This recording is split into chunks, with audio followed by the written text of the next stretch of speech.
welcome, sports fans, to another episode of the Sports RoundTable Trio Edition. Hello.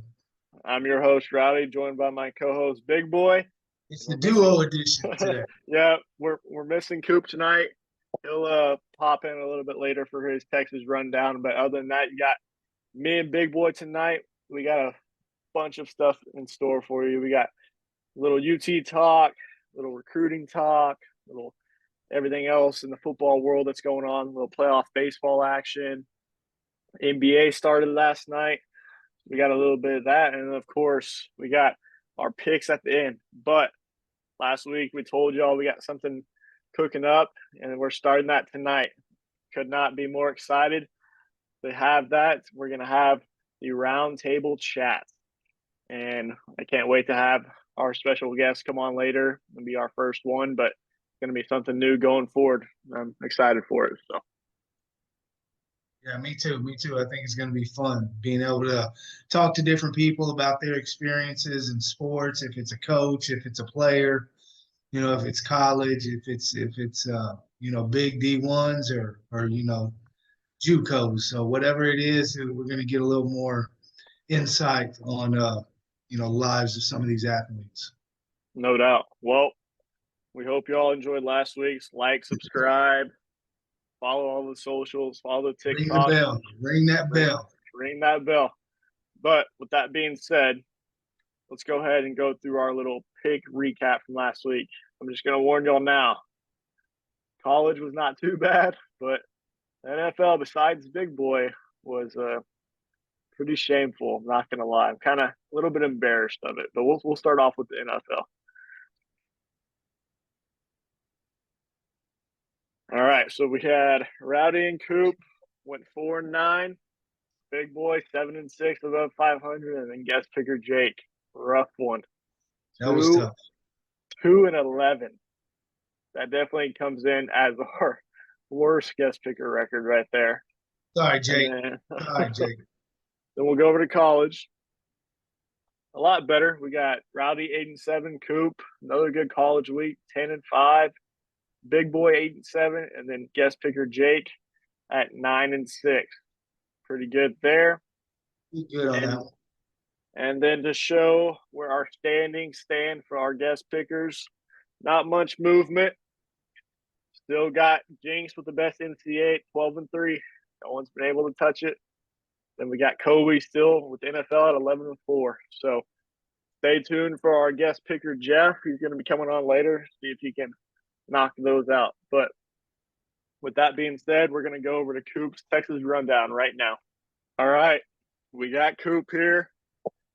We got his usual Texas rundown coming up for the Horns matchup against BYU at home this weekend. Obviously, we know the big Quinn Ewers is out. Malik Murphy is getting the go. What do you got for us, Coop? First of all, Kate, I just want to say I'm sorry I couldn't make it this week, guys, but I still will give y'all my best rundown as possible. Like Kate said, number 7 Texas comes in to BYU at the 40 acres. I don't know how we're ranked number 7 still, to be honest, but here we go. BYU offense. Keaton Slovis. He has a good arm, a good pocket passer. He has a quick release. He's just not very consistent. 57 completion percentage. He goes for the longer throws, past 10 yards, past the sticks, as I should say.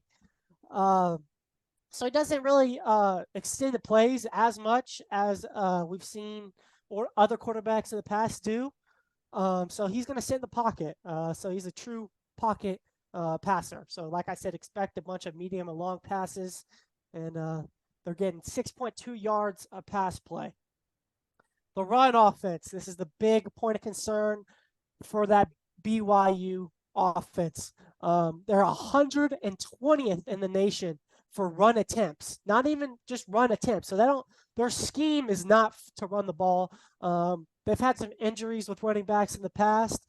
So it's just they're not really going to run the ball as much. They're 120th in the nation. 2.9 yards per carry, which is also 120th in the nation. So, like I said, the Texas run defense should not have a problem with that. So you're Do what? real quick. So you're telling me that we can actually put the linebackers out in coverage and not have to blitz the house and get destroyed by the crossing routes that they love to run, or what? Yeah, I think so. I think so. I'm going to get to that in a second. Actually, that's actually a pretty good point. Run block is second to last in the Big 12. So the guys are meant to. They're good at pass block, not good at run block. I'll get to pass block in just a second. They're moving their offensive linemen around to get better in the past few games. So they have made some adjustments, but still not the best unit. Here's the big thing. As Cade was saying, down the middle, crossing routes. Chase Roberts is their best wide receiver, okay? He plays the slot, plays the outside. He's big, 6'4", good athletic wide receiver who's going to probably cause problems over the middle. We've seen that the Texas defense does not do a good job of guarding the middle of the field. So we're going to really see the test this week. Like Cade said, though, you don't have to worry as much about the run game because they're not as good as the run game. So you should be able to have your linebackers go out into coverage and guard the middle of the field better. But this guy is graded the second wide receiver in the Big 12. So all the other receivers are pretty average, but this guy's legit. Pass block. They have great pass block. It's an offensive passing scheme. They have good pass block. They have 3 guys in the top half of pass block, with 1 in the top 5 that's going to get drafted. So the keys for the Texas defense: guard the middle of the field. Like I said, I don't know what happened last week and in the weeks prior. They can't guard the middle of the field worth of crap. So you have to find a way to do that, especially against this passing offense team. You should be able to stop the run. And here's the big thing. BYU will get bad matchups for our safeties. The Texas safeties have been struggling. Like I said, Chase Roberts in the slot, that's safety. That's going to have a hard time guarding him. So that's what I have for the BYU offense. Hell yeah, man. I think, like you say, they do their offense, obviously, besides the quarterback run and running game, isn't as much like Houston, but their passing concepts and how much they really do like to run those slants over the middle is big. Run those crossing routes and kind of cause some confusion in Texas defense. So we're going to see if they really dove into the playbook this week and the film and are going to fix that mishaps and miscues from last weekend against U of H and hopefully see a little bit more of maybe press coverage action, not so much zone. That it's very easy to exploit those with those crossing routes. So we'll see. Well, they don't need to be scared to play man. They're scared to play man because they're scared to get beat. But also playing zone, they could pick apart the zones, man. So they're going to really have to find a good in between with those, and they're struggling with that. Last week's defense looked like the recent Texas defenses. Yeah, so for sure. Heading on to the BYU defense. This is the better side of the football for the BYU team. And Texas has some guys hurt, like you said, starting quarterback Quinn Ewers is out. So it's going to really test Malik Murphy and or Arch Manning that's going to come in because this is a good defensive team, okay? They're good at running stunts, and here's the big thing for the new quarterbacks, and they hide their coverages very, very, very well. They're not afraid to play man, but they're also hiding and disguising their coverages very well. So that's really tough for a young quarterback or an inexperienced quarterback like Texas is going to have. Either if it's Arch or Malik, both are not very experienced. But this is a first-year new defense, so there are going to be some slip-ups, but I'm going to get to this in a second. The run defense, this is where they struggle the most. Brooks and Baxter, here we go, hand the ball off. Here we go. Allowing 4.5 yards a carry. That's 89th in the nation. I would like to see Baxter and Brooks get involved, but I would also like to see, with Quinn being out, I would like to see Red getting in that Wildcat formation and running the Wildcat and read options with him and freaking Brooks in the backfield, you know? So I do want to see Red in the backfield as well. Real quick, I feel like we may see a little bit more of that actually. If we think back to last year, or no, 2 years ago, when Casey Thompson got hurt, and they were playing TCU, and you saw a ton of Roshan with those read options, with back there with Bijan. So I could definitely see that being something. Like, I wouldn't even be opposed to put Red right there in the middle, taking the snap, and have Brooks to his left and Baxter to his right. Like, Run the triple option. Let's get it. I mean, if Red could pick it up this week, that's the only thing. But if him being a younger dude, but if he could pick it up, I mean, I think that would help take some pressure off. Obviously, Malik coming in for his first start. Never know how those are going to be. It's definitely good. It's at home. But what else you got? Despite having multiple guys in the top half of the run defense, they have issues with injuries. There's been a couple injuries this past year that there's guys out, but they're just not very consistent. So there are guys that can make plays. They're just not great as a whole, if that makes sense. Their pass rush is not very good either. 117th in the country in sacks, 1.2 a game. They're averaging. They get good pressure with the good stunts. They just don't like finish. They get QB hurries a lot. But here's the big thing. The best part is this BYU team is their pass coverage. Like I said, they're really good at hiding coverages. And that is a disaster for an inexperienced quarterback. If they cannot pick up the coverages they're running, he's going to throw freaking 3 picks, you know, at least. They're averaging 1.7 interceptions in a game. That's 4th in the nation. So these guys in coverage are really good. So they have a good scheme for the coverages. So like that's going to be a big point of concern. Like I said, Quinn being out, you got to get the run game going. But with that, you know, anyone can say that, right? You obviously see that Quinn's out. You know that Sark's going to try to maybe play a little bit more passively and run the ball. That's how they're going to try to stop that. You know, they might load the box. You know, you might see a bunch of people loading the box. I want them to load the box. Hey, that's what I'm saying. Let the freaking young fellas ball, baby. Let Malik ball. If they're going to load the box, give them the one-on-one on the outside with Worthy or Mitchell. Let's go. Let's see them ball. Let's see what they're truly about. Let's see that QB room. Both of them. I want to see both of them. Let's go. So do not be surprised if you do see the box being really loaded, because Sark will be really run heavy this game, obviously. But that does leave opportunities. He's still a good quarterback, I think. Both of them are still good, in my opinion. But they do have to be careful with the disguised coverages. So that's my keys for the offense here. We'll see. I know Sark talked today. Obviously named Malik the starter. Everyone knew that was going to happen.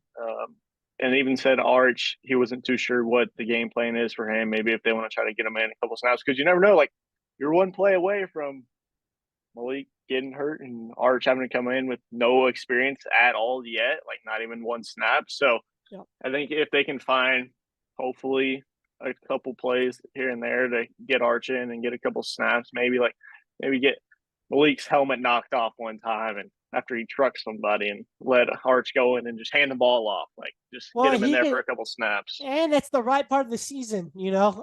You can still redshirt, play it 4 games, and here's your 4 games, you know. So he can still get redshirted and save the year, but he can still play, you know. So this is the time to no doubt. All right. Well, before we end this rundown, score prediction, what do you got? Well, I first had BYU covering. All week I had BYU covering because I was just really disappointed. I mean, I was so mad. I was so mad about last week's game. They cannot guard the freaking middle of the field whatsoever. I mean, awful. So, man, I don't know. 17.5 still a lot. I'm going to go 35-14. 35-14. I think 35-14. I think the offense is going to find out how to score. I think Red's going to get in a lot. I think they're still going to find a way to score. I'm high on Malik. I think Malik's coming to ball. I think Malik could go start in 90% of the programs. Yep. Yeah, it came out today that Florida and Auburn were the two SEC schools that were trying to get him this offseason. So I mean, I feel like that's exactly. I feel like he could go start anywhere else. And I think it's his time to shine. I think the defense plays a little bit better than they have. I still think the defense is great, a great run defense. So I think they're really going to shut that down. It's just about if they can guard the middle of the field or not on the crossing routes, like you said. So that's my prediction there. that was Coop's Texas rundown. Good. What are we? It's good. How we feeling, big boy? Going into this weekend after last week, UT wise. Well, it's going to be interesting. I've been hollering how much I love Malik, since he got to campus, really. And it's his time to shine and see what he got. He's still, gonna be his first start, his first real playing time. It's not just mop up duty. And so I'm excited. He has a strong arm. We all know that. I am worried about, his completion percentage wasn't the best in high school. And that's high school. So, but he's learned a lot. They said that they worked on his mechanics, and so he changed that up a little, and maybe that helped. And I mean, we just don't know. We saw, the spring game, and that's about it. So only Sark and them know really how he's doing, but I'm confident. I think he can get us the W. The defense is more what I'm worried about. I think we can run the ball no matter what. I think the offensive line is going to be ready. BYU's run defense is not good, so Yeah. we need to Baxter looked good. I still think my boy Brooks should just get the primary carries, but we should be able to run the ball and see what Malik does. First play for me, I'm doing a flea flicker. I'm handing it off, having Jay Brooks turn around, throw it back to me, and I'm going deep to Worthy. That's my first play. Let's just let's I'm gonna throw this bitch 70 yards and just make sure y'all know that I have a gun, and then let's see what happens. We'll see. Yeah, I mean, me and Coop talked about it, and in his rundown, he really emphasized for when it came to BYU's offense, how there's not much of a rushing attack from them. It's mainly air, and they're similar in Houston in that way, in the routes that they run and how they attack the air game. And so we obviously think now with them not having too much of a run threat, QB not really a run threat, hopefully that will kind of help with UT's passing game, maybe on defense, and maybe let those linebackers sit back a little bit, play in the coverage, and not be having to load the box too much. So hopefully that makes a difference. But at the end of the day, I think they just need to get back to that nice press coverage, man coverage. Like Sark said all offseason, that's what he wanted. That's what he wanted out of this group. And then now the last 2-3 games, like it's all this zone shit and dudes aren't communicating well. They're getting mixed up. So we'll see. That communication that you bring up is one big deal. You can see on the field when a defense is really communicating. Like against Alabama, everybody was talking the whole time. And you've noticed the Oklahoma and this last game, it seemed like the communication wasn't as much there. And they're going to have to watch those crossing patterns. I mean, the picks and all that, everybody's harped on all week. So I do think what happened last week really, is going to help them have stuff to work on this week. And they've seen it, and hopefully they can stop it, or at least continue. And sorry, I guess the offensive coordinator played with Sark too. He was one of the receivers, and so Sark, that's an interesting deal. His fullback and his receiver are both theirs. Yeah, it'll be good. I think whenever it comes to offense side of the ball, obviously Quinn out, Malik first start. You got to know BYU's expecting Stark and everyone else to run the ball with Brooks, run with Baxter. You're expecting them to load the box.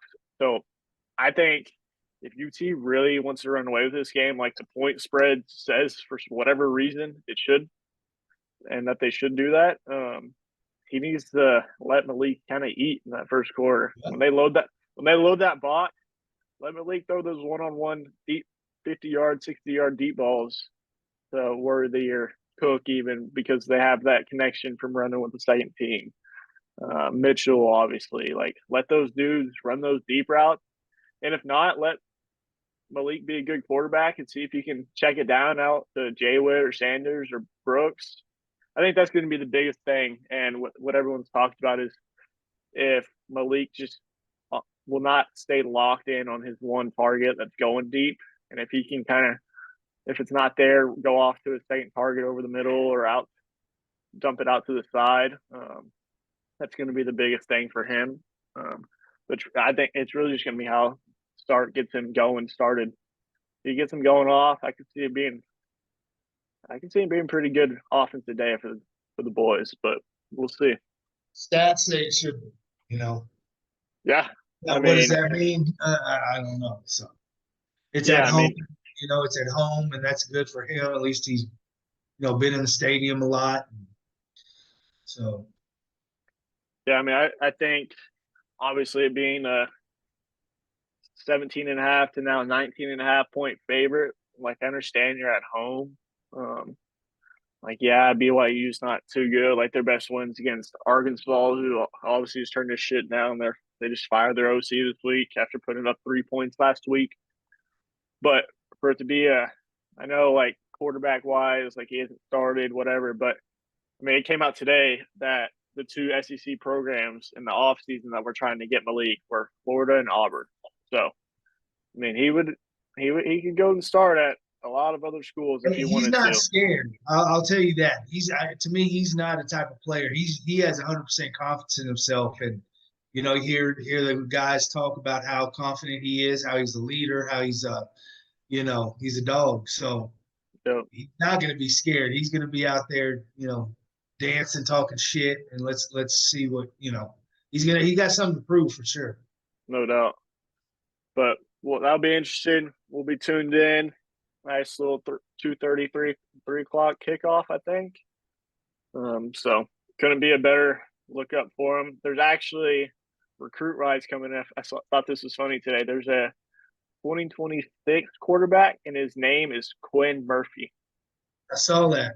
He's from Regan. He's a private school kid. He's from Regan. Yeah, he's from where what's his name? The kicker? Will Stone's from there. But he's the #1 quarterback in Texas. So we'll see. I thought that was a little funny. He got Quinn Murphy coming in. Yeah. But we'll see what happens. Start set today.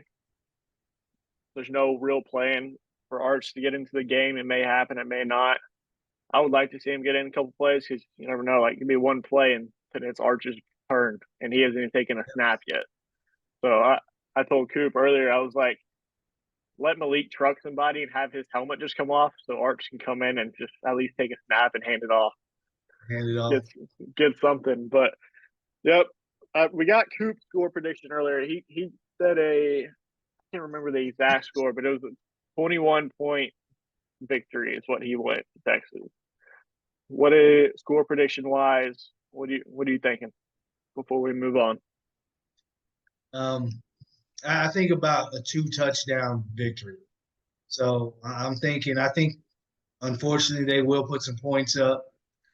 I think 21-35 type deal. I don't think it'll be it was 19 and then 19.5 down to 17.5 and now back up. So people are starting to swing back on Texas, but I think it's gonna be a little closer than that. I hope not. I hope it's 55-0. But well, and that's the thing that would be funny is like Texas is one of the only teams in the nation who scored over 30 points every single game this year, but then they haven't got over that 40 mark yet.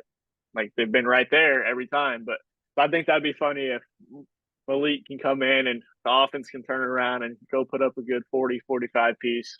I think Brooks and Baxter are going to have a day, and I think the offensive line knows what they need to do. It's on them, and they need to really move those guys and Yeah. get some rush. I mean, some running lanes in there. Yeah. I'm gonna go 42-21 is what I'm gonna go. But yep, that's the Texas matchup going into the So week. you have them covering too. Yeah, I already had him covering, and Coops F switched after he saw that I had him covering. Oh, is Guarantee that what that's it why. was? I'm Yeah, sure. Yeah, he said you it like, was all because of his rundown bullshit. I got But you. speaking of college football, we've all seen it. The Michigan Wolverines and their sign stealing gate has gotten very interesting the last 2 days since it's come out. What do you think? But what real hardcore proof do they have? They haven't went to games. They have that picture on the sideline where he looks like he's looking at the plays. Yeah, So where's this manifest? Where's all this stuff at? So I mean, apparently they have like a video of him at the games, like doing it. yeah, Which obviously that's like you can't record it. And then on the sidelines, like they see him and the other guys with the sheets of like the other coaches' signs, literally, and what they do. But I was listening to Nick Saban today, and they were Pat was trying to get a little bit out of him.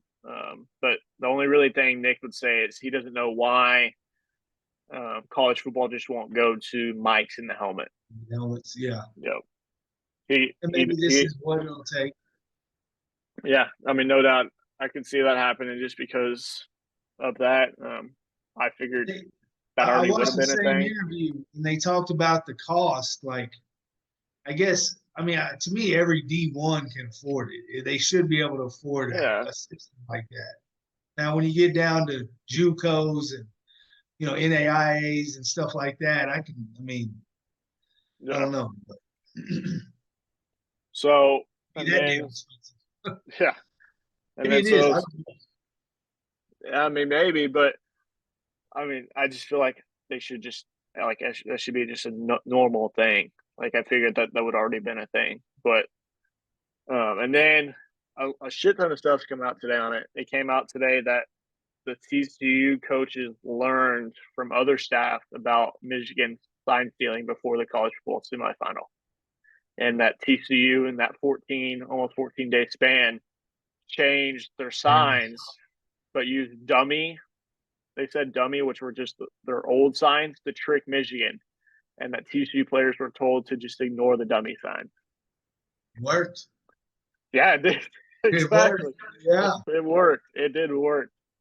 It worked. And then you had they got Aiden Hutchinson to talk about it because obviously like this would have been going on while he was there, and he said, so I mean, this is honestly almost confirming it by what he said. He said it is what it is.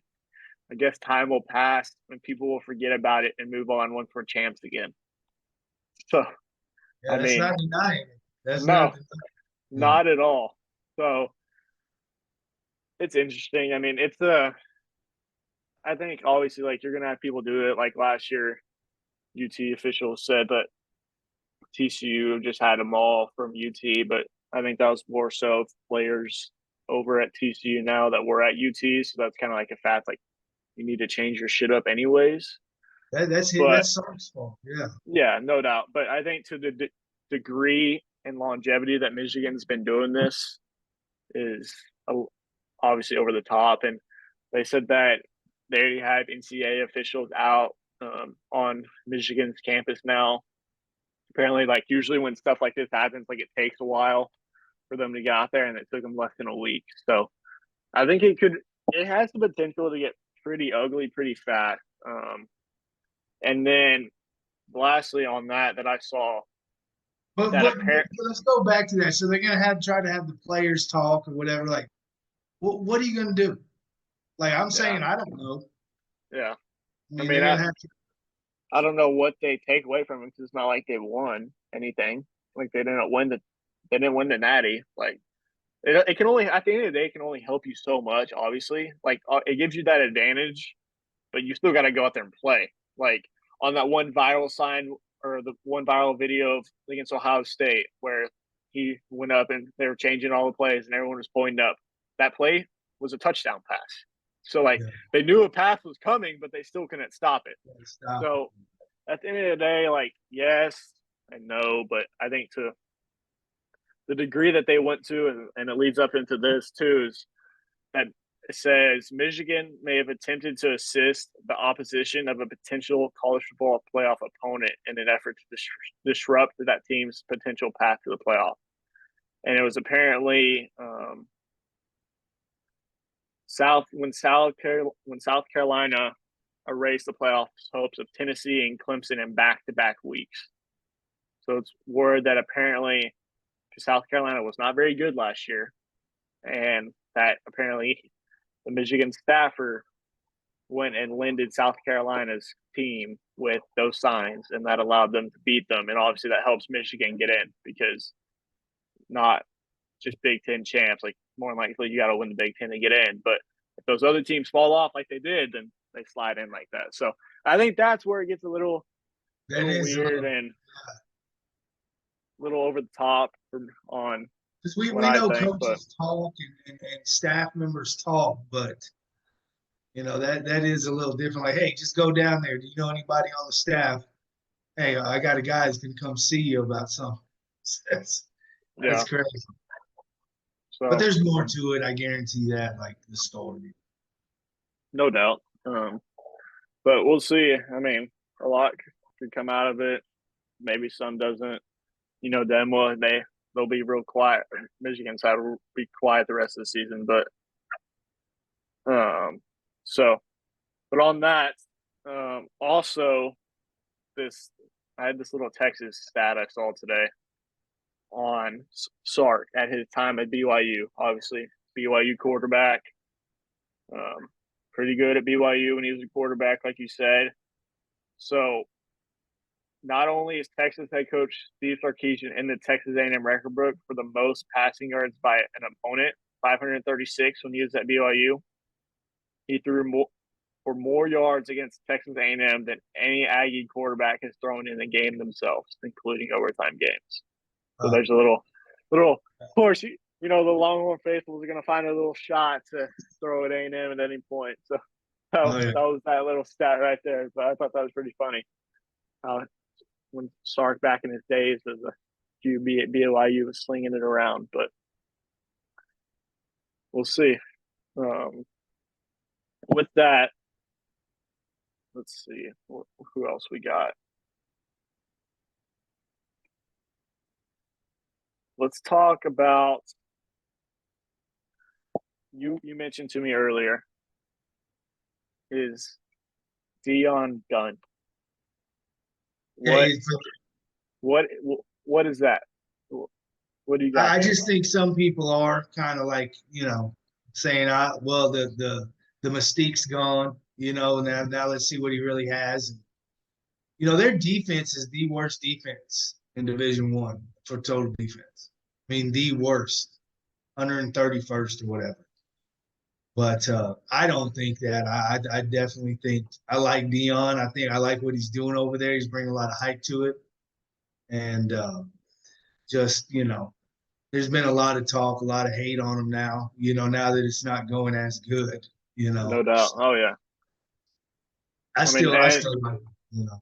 Yeah, I mean, they got a big matchup this week, and obviously with Pac-12 being so good this year, I mean, they're playing UCLA this weekend. I think it's at UCLA.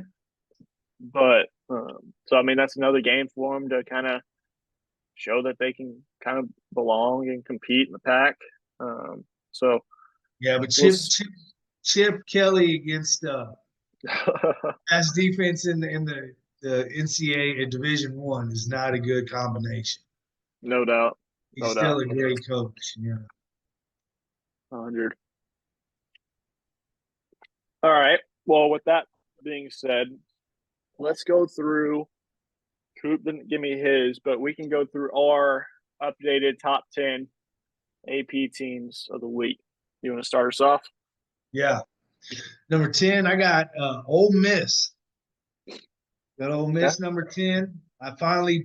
It's going to bite me in the ass, but I got Texas number 9.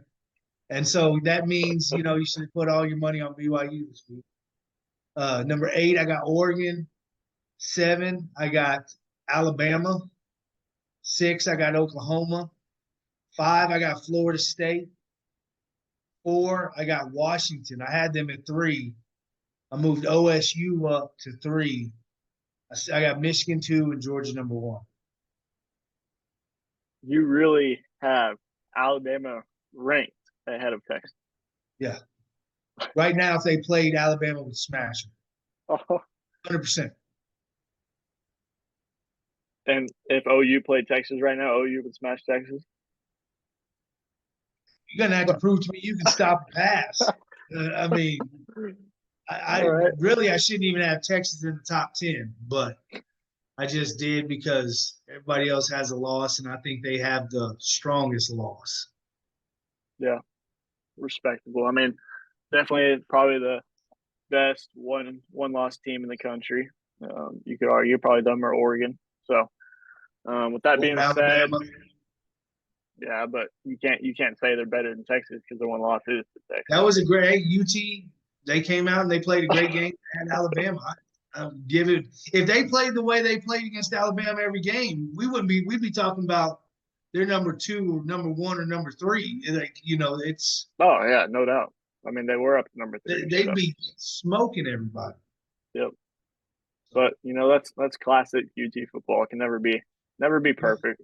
Can't be a smooth ride like the Michigans and Georgias of the world. So. Well, that's where you need to be with if you want to talk about you're a top 5 team and all this. I mean, that's why they are every year. Yeah, no doubt. But all right, I got number 10. I got Oregon State sliding in there. They got a big game this week and kind of hopefully they don't prove me wrong and lose that game this weekend. But I got Oregon State 10. I got Oregon 9. I got Alabama 8. I got UT 7. I got OU at 6. And I got Washington also dropping number 5. Still up there, but that we'll see how they bounce back this week. That maybe close. Maybe a little just high off that win. Understandable. I mean, good teams still figure out a way to win. So we'll see this week. Hopefully it's not the same thing, or else they may really have a problem. And then I got Ohio State number 4. I got Florida State jumping up to 3. I think they just honestly they proved me wrong. Like I thought they were good, but like just each week they just keep improving and getting better, and they're definitely a dual threat team. I mean that's against who? Yeah, I mean they've played some decent ACC teams, but Ohio they State really just beat Penn State. Yeah, and it wasn't close. They only put up 20 points though. They don't need to. They won. I think that offense is not a and Penn State had the number 1 defense all around, so let's remember that too. So. Yeah, but half their team was out. Yeah. I don't think Ohio State's offense can carry them through the likes of the Michigans and the Florida State. And obviously Georgia's thing. They're going to play Michigan no matter what. So. Oh yeah, and I can't wait for that game. Yeah, it's going to be a game. Might just have to go to that one. But so I got Florida State at 3, I got Georgia at 2, and Michigan at 1. So that's our top 10 of the week right there. We'll see what goes on. I know this weekend's not too much of there's not too many ranked games. Maybe a quiet week, but if you look back, I think it was week 4 or 5. I saw someone talk about it the other day. It was not very many ranked games, just like this weekend, and it turned out to be crazy. Like Colorado loses by 1 score to USC, and a bunch of different games that went the opposite of how they should have gone. So I could definitely see that happening, especially up in Lawrence, Kansas this weekend. You got OU at Kansas. It's going to be raining. Highs, I believe, like 38. Daniel's still not playing, but Kansas also ran for almost 250 or 300 yards on UCF a couple weeks ago. And then we all saw what happened with OU last weekend against UCF. So I think if that turns into a game where it's actually raining and raining hard enough to where Dylan can't throw the rock, it could be interesting because if Kansas is able to establish that run, which I think they can, it could be a close game. If OU can't figure out that, if they can't figure out the running back situation, it's going to be a close game. This past weekend against UCF, they had like their first 5 drives, like the running back maybe played once. Like they had Stoops back there at running back, they had Farouk at running back. Like they had wide receivers like going out like from the running back spot. So that will be an interesting matchup. So there's a bunch of different games this weekend that could go different ways. One team and one coach that has a bunch of spotlight right now also is A&M and Jimbo. What do you think? Do you think Jimbo's done after this year or what? I just think the money is so much. And he's a great recruiter, man. I mean, they're going to have a top 5 class again, So I just don't know how you could get rid of him. I mean, just because the money and that. I mean, they haven't figured the offense out yet. So I don't know what Petrino, if he's even let Petrino really, do what he wants to do. And it's just such a weird deal because they have more talent. They have as much talent as anybody does. I mean, their defensive line is all studs. They got stud receivers, stud offensive linemen, everything. Their defense is good. But and I do have Kansas covering. It's going to be under a 10-point game, I believe. They're in Kansas, but yeah, A&M, they got all the talent in the world. It's worse than what we think as Texas fans when we say we have talent and all this. Oh, they have yeah. more talent. Yeah, no doubt. Texas does. Like you have the best recruiting class of all time, like over the Alabamas of the world and the Georgias of the world. And top 5s in the last 4 or 5 years. I mean, you look at all the top classes over the last 5 years, and A&M's the only oddball in there that has not done anything. Hasn't won the national played or won in the national championship. Yeah, or hasn't won obviously a conference title either. So I mean, there's just something there. Obviously, the Jimbo buyout, like A&M fans think they can afford it. Like I think they're slowly getting to the point like where they're accepting that. But you got to realize you're going to pay Jimbo $75 million, 50, whatever it is. I think 75, and then you're going to pay a different coach's buyout. So that could be like 25, maybe even more, maybe a little bit less. And then you got to pay him to a contract that's 50 million at least. So plus all the coaches he wants to bring. So I mean, you're getting up to $150 million deal right here. So it's not as easy as obviously some people think. Obviously, A&M's got a lot of money, but spending $150 million to reset the whole coaching staff is that's a hard sell, man. And that's a very tall task. I just think they got to figure it out, man, because they have the talent, and it's I got buddies, of course, that are Aggies, and they talk about that. We can get the money, let's just do it. And I'm like, and that's I don't care how much money you got, $100 million at least minimum is a lot of freaking money to justify, So especially like I've said 10 times, they have the talent. So. Oh yeah, I mean. So we'll see. But their quarterbacks, he can always keep saying, look, my quarterback gets hurt every year. What do you want me to do? Well, they need to spend some money instead of the D-line, spend it on the O-line, apparently.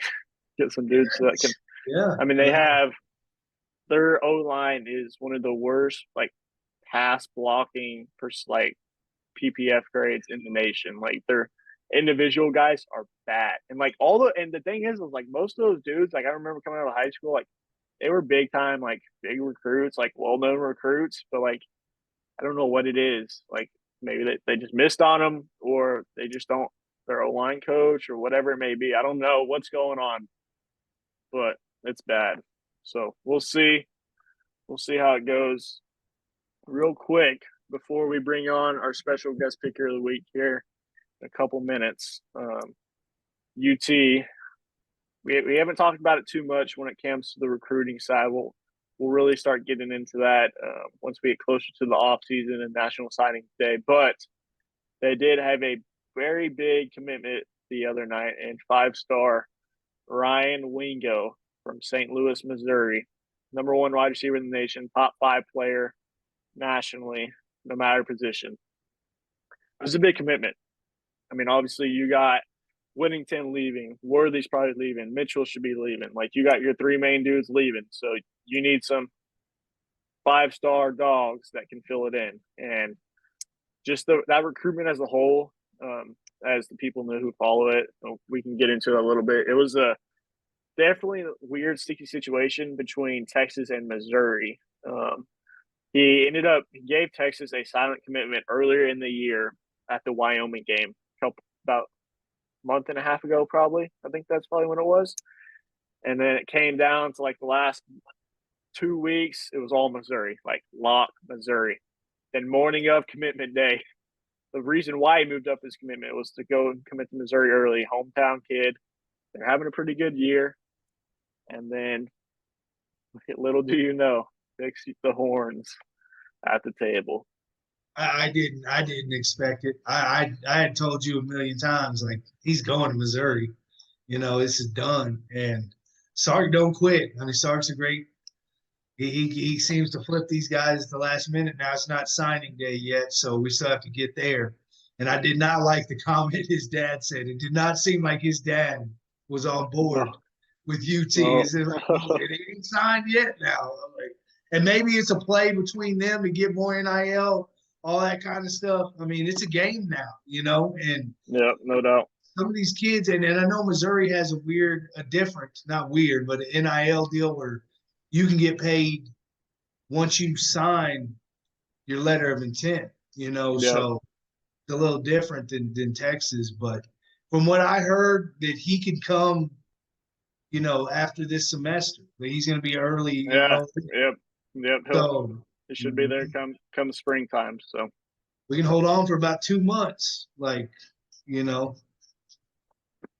very much so. And then we mentioned it earlier, the MLB playoffs, down to the final 2 teams.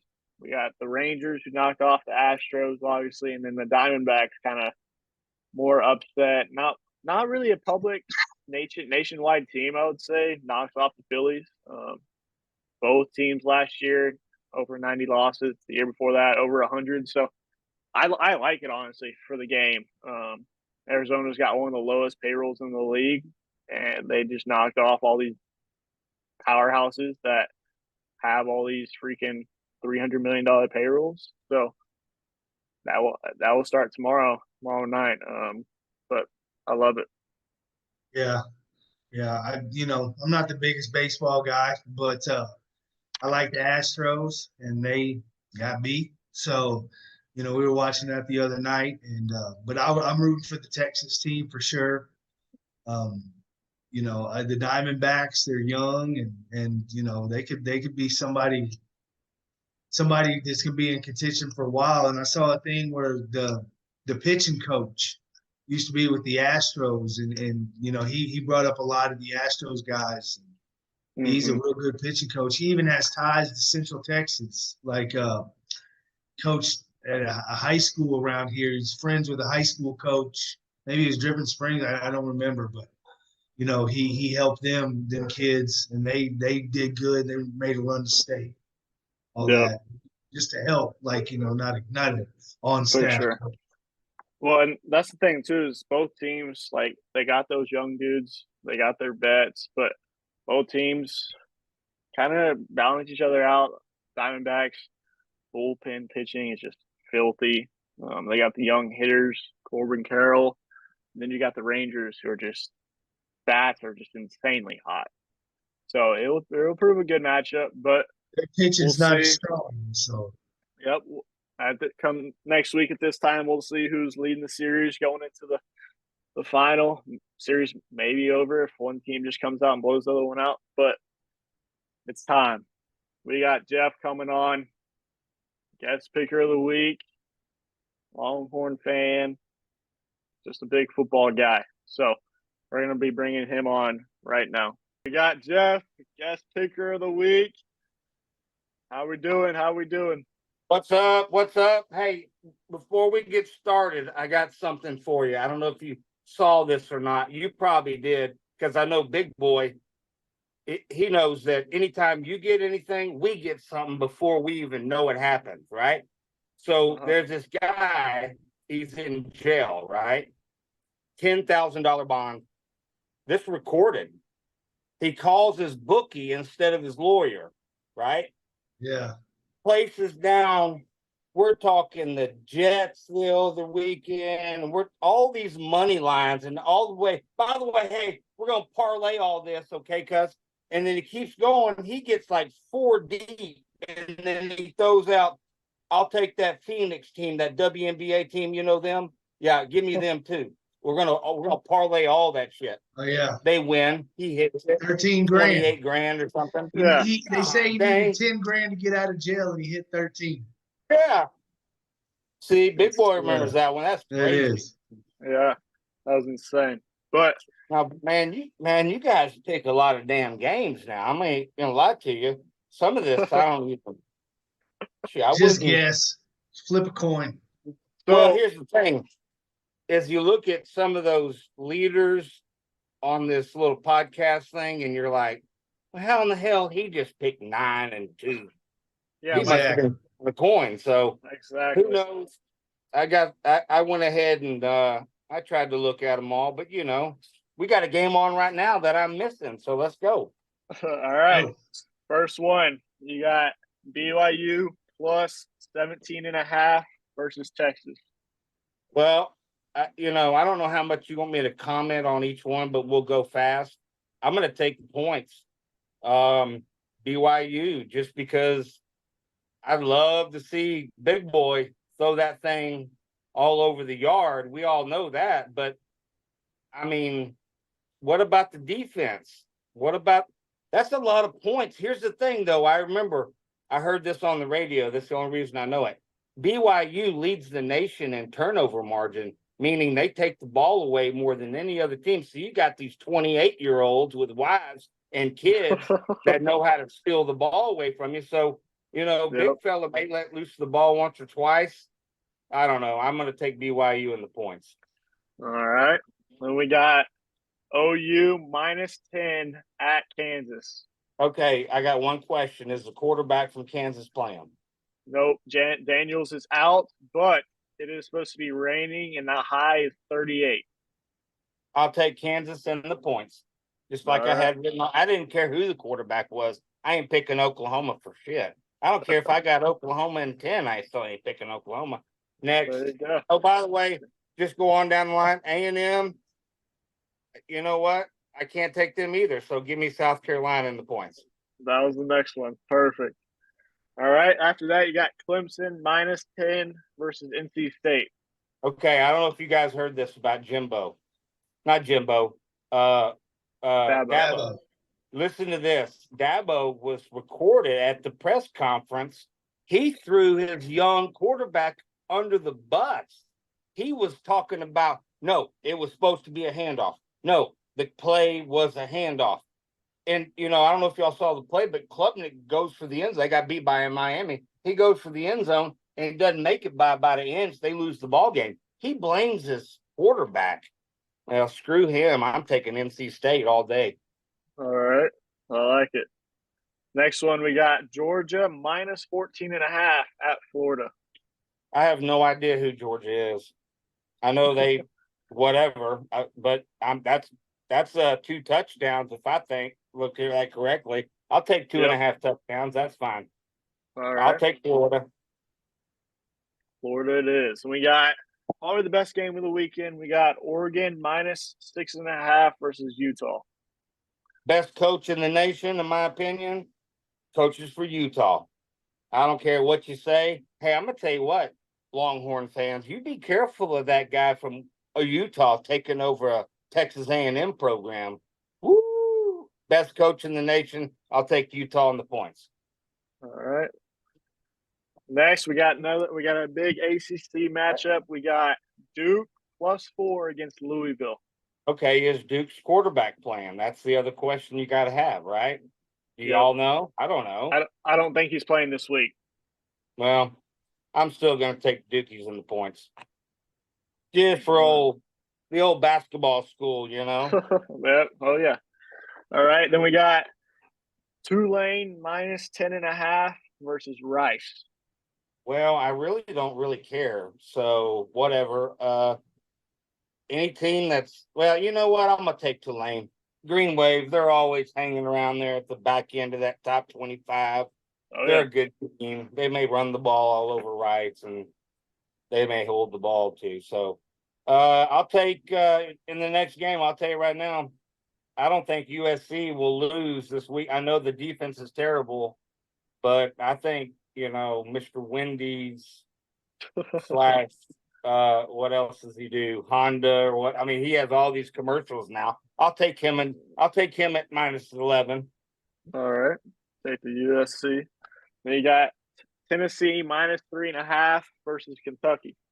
Well, I'm going to take Kentucky because if I'm at home getting points, that means it's probably might be about a 3-point game. It looks like on the number, but I've kind of, for some reason, I've liked Kentucky all year. They've made a little bit of money for you all year. They kind of cover all year. So I'll take Kentucky because they're at home. All right. We got Ohio State coming off big win -14.5 versus Wisconsin. We all watched the game, and Ohio State looks like they're the real deal. I mean, y'all probably agree. I think that's just not enough points against Wisconsin. I know it's at Wisconsin, but a new coach at Wisconsin, I know he's kind of trying to get his imprint on the program, but Ohio State, too good a defense, too good a receivers, or should I say receiver. Yeah, receiver. I'll take Ohio State in that one. All right. We got the Colorado Buffs +17 versus UCLA. Now, if I pulled out an old media guide from when I played baseball in college, and you scrolled through the sheets and you saw my name and my picture, and you looked down there, favorite athlete, it said prime time. So because he's always been my favorite athlete, I can't go against prime time, and he's getting, and his son and him and Travis, they're getting 17 points. I don't care about UCLA. I'll take Colorado. All right. Then we got North Carolina -11.5 on Mac Brown against Georgia Tech. Don't really have a whole lot to say on this one, but I'm taking North Carolina. I think they lost a stupid gas game last week, which kind of pissed everybody off, I thought. Yep. With that quarterback and to lose to that team in that arena, no. I think they have a big comeback and they run it up. So I'll take North Carolina. All right. Then we got an interesting team in Washington State -6 versus Arizona State. Okay, here's what I'm going to do. I'm going to go ahead and take Washington State in this one. I have no clue whatsoever. I'm just going like Washington area because I know Washington is like probably one of the best teams in the nation. I'll go Washington State, and then the next game I don't really whatever. Give me Arizona State or Arizona and the points. All right. That is the college picks. And we're gonna roll right over into your NFL picks. Let's see what we got. First game. Loading up. Well, if any of my picks tonight so far represent all the money I'm making this year, then we should be pretty good. Maybe a top dog. We'll see. Yeah, that was sarcastic. Vegas they are all taking my money. So sure. Go against me. And I've been going against the grain tonight, so I'm kind of proud of myself.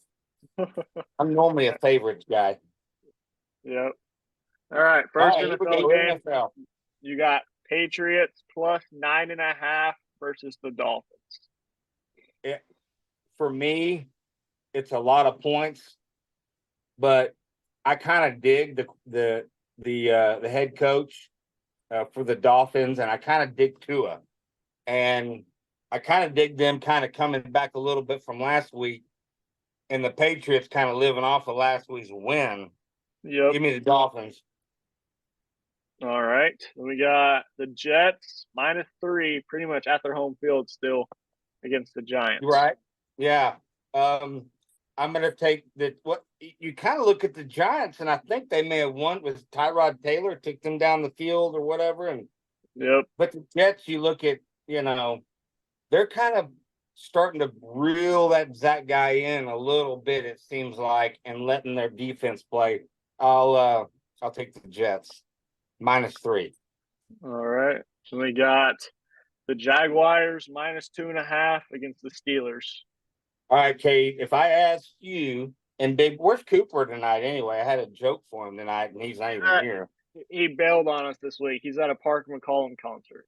Well, that's a bunch of crap. Yeah. Who gives a shit about Parker McCollum? I'm trying to get fixed. And I had some interesting news for him. And he bails on us. Yep. You know what? If you were to name the best head coaches in the league, a lot of people wouldn't name the Steelers, Mike Tomlin. I mean, this guy, they have a winning record, I'm pretty sure. And they play like ass. They're terrible to watch, but for some reason they win. And if you're getting points at home with a team that kind of just figures things out as they go, I'll take them. I'll take the Steelers. Love it. All right, then we got the Falcons and Bijan -2.5 versus the Titans. Well, don't tell anybody, but apparently, as I was trying to make a parlay bet tonight, it accidentally had me, and get this, I'm being serious, it had me get the Falcons +7. They were going to win by 17 points. It was like 5,000 to 1 or some shit. And I bet it by accident. And if I hit it, it's going to be like 20 grand on this thing. I'm like, there's no way. So I'm going Falcons, but I'm going Falcons by 2.5. It says the Titans would win by more than 17, I think the bet was. That went in. It was a total accident. Anyway, so thought that was funny. Maybe that'll hit. If that does, we'll have a party. There we go. All right, we got the Texans -3 versus the Panthers. I'll take CJ Stroud, man. I like him. I've watched him do his thing, and he was on College Game Day last week, and he was chill, and he knew his stuff, and he's a likable guy, and he's us not so Houstonians, but you guys more are family of Houstonians. So I've been to Texans games where, man, they drew half the numbers they should, and there was no party in the parking lot and all that kind of thing. And this kid's talking about repping. We want you to rep the Texans swag. That's what I want you to do. So give me the Texans, man. I think they've been covering a whole bunch lately, so I'll take them -3. All right, we got the Rams +6.5 versus the Cowboys. Which, by the way, if you haven't seen any of the other episodes, Big Boy's given up on his Cowboys, and he's a Miami Dolphins fan.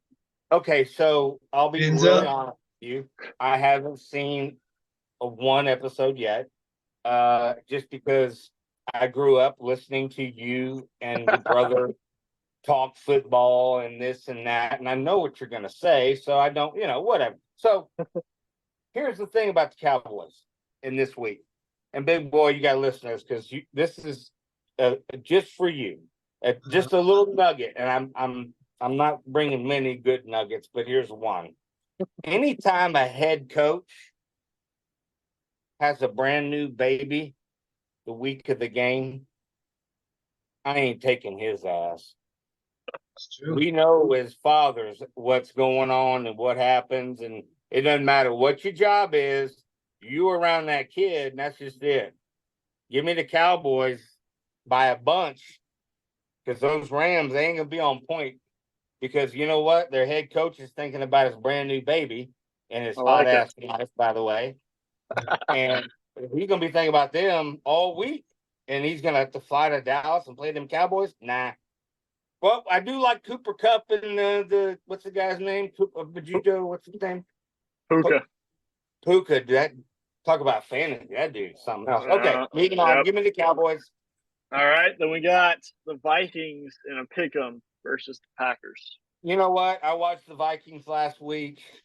I haven't watched the Packers at all year, most of the year, whatever. I'll give me the Vikings if it's a pick 'em. I don't know what who knows? I have no clue about those two teams. I know the Vikings, though, Kirk Cousins, he does his little thing. So, Yeah, I'll he's take been them. playing good. All right, Yes. we got the Saints +1 versus the Colts. All right, no clue except I like the Saints because I like the quarterback Carr and I like the kid that ran all over Texas back in his day at BYU. So I'll take the Saints. All right, then we got the Eagles -6.5 versus the Commanders. Man, the Commanders, aren't they about to fire their coach or something? I mean, what? And it's only what's happening? Something's missing here for me. I can't not go with the Eagles and the tush push, which is all the controversy nowadays. By less than a touchdown, yeah, I'll take the Eagles for sure. All right, then you got the Browns +3.5 versus the Seahawks. See, sometimes when I have a hard time looking at a game, or maybe I want to, throw down a little bit or whatever, I try to go by a couple of rules. One, who's the head coach? Two, who's the quarterback? Right? And is it a backup? Is it the starter? And then from there you kind of go through some injuries on the defensive line and those kind of things. But I mean, when you look at games, you try, and I'm sitting here going, okay, Deshaun Watson doesn't want to play. But he's a wuss and he's making $280 million guaranteed. Give me my Seahawks. I'll take the Seahawks all day. At home, man, I think they're favored. They should be favored by more than that, in my opinion. So give me the Seahawks. All right. Pat Carroll, baby. Pat Carroll. Let's go, Pat Carroll. Oh, yeah. And Chew that gum, baby. You got the Ravens -8.5 versus the Cardinals. Well, once again, I'm looking at, and that's the thing that gets me about all these NFL lines is they're not by much, any of them.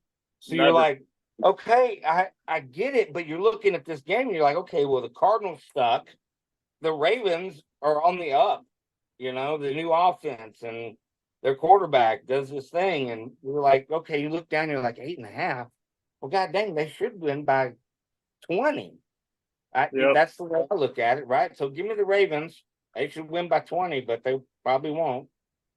All right, we got the Chiefs -7 versus the Broncos. Well, hey, it all depends on one thing, and I don't know that one thing. So I'm kind of in limbo here, but anytime the Chiefs are favored by a touchdown or less, I'm going to take them.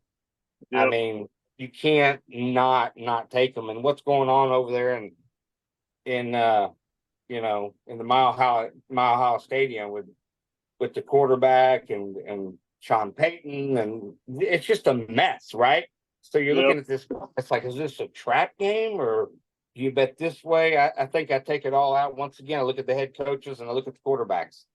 Yep. Give me the head coaches and give me the quarterbacks.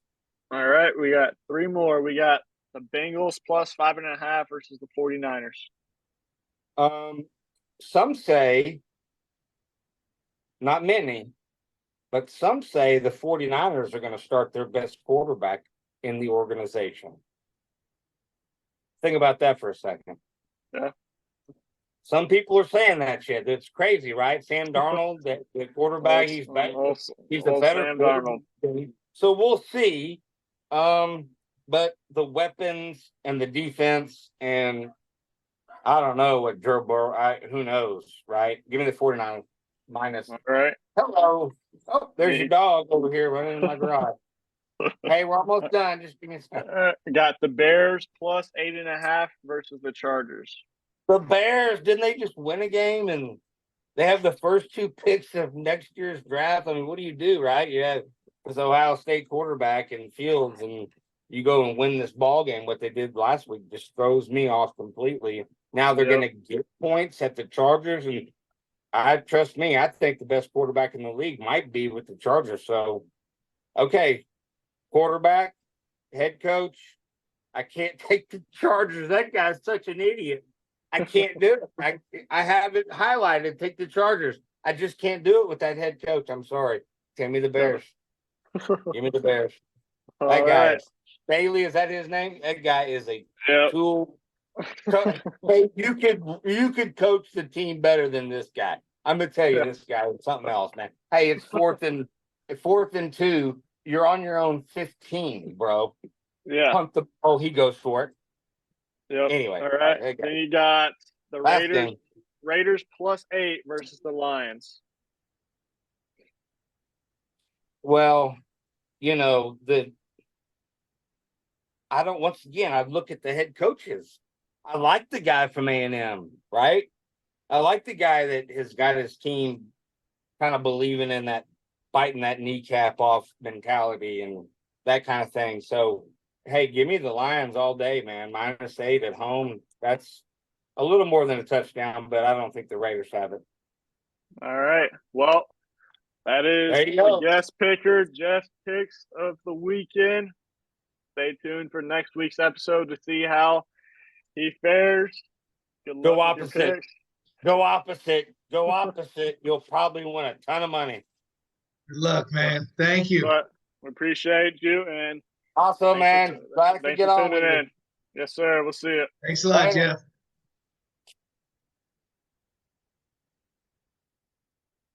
All right. That is Jeff with his picks of the weekend. Now, coming up, I'm pumped. We got Beck coming on for our roundtable chat. He should be joining us any moment now. I'm excited to do this new segment every week following the guest picker. I know usually we show and talk about our picks. We got a little different something in store for that. We're still going to show y'all our picks later in the episode, but we'll get to that later. We got some business to take care of with our first guest of the roundtable chat. Now, and it's a lineman, so we get the smart guys first. We don't have to deal with y'all specialty people. We get an offensive lineman, my favorite. Yep. So hopefully he should be joining any second now. But while we wait for him to join, man, the NFL it's an interesting one this year. Kind of like Jeff was hitting on with those quarterbacks and those coaches. I mean, you honestly never know what the NFL is he serious about Sam Darnold is the best quarterback? Does he really think that? I mean, he's probably playing. Sam Darnold's probably playing this week. So yeah, I know Brock's been doing pretty good, man. Yeah, but he has that concussion right now. So yeah, no, I know, but I just was he saying that he believes that he's better than Sam Darnold's better, Yeah, I mean, he might be. So. We'll see. Yeah, he has a lot of experience. He played a lot, in Carolina, and so he's played more. All right, we got him coming in. All right, joining us now, we got Beck, current Davidson football player, past Round Rock High School Dragon football player, Beck Kipperman. Welcome, man. How you doing? I'm good. Appreciate y'all having me on. Hey, Beck, how you doing, man? I'm doing well. How are you? Good. Little on Beck, back-to-back years of second team all PFL, and last year was postseason first team all conference at the left tackle position. We know you played center in high school, now playing left tackle over at Davidson. First things first, can you just tell everyone a little bit about your football journey from high school to college now? Yeah, so like you just said, played center all throughout high school, and when I first started getting recruited in college, every other school but Davidson wanted me to continue on that whole center route.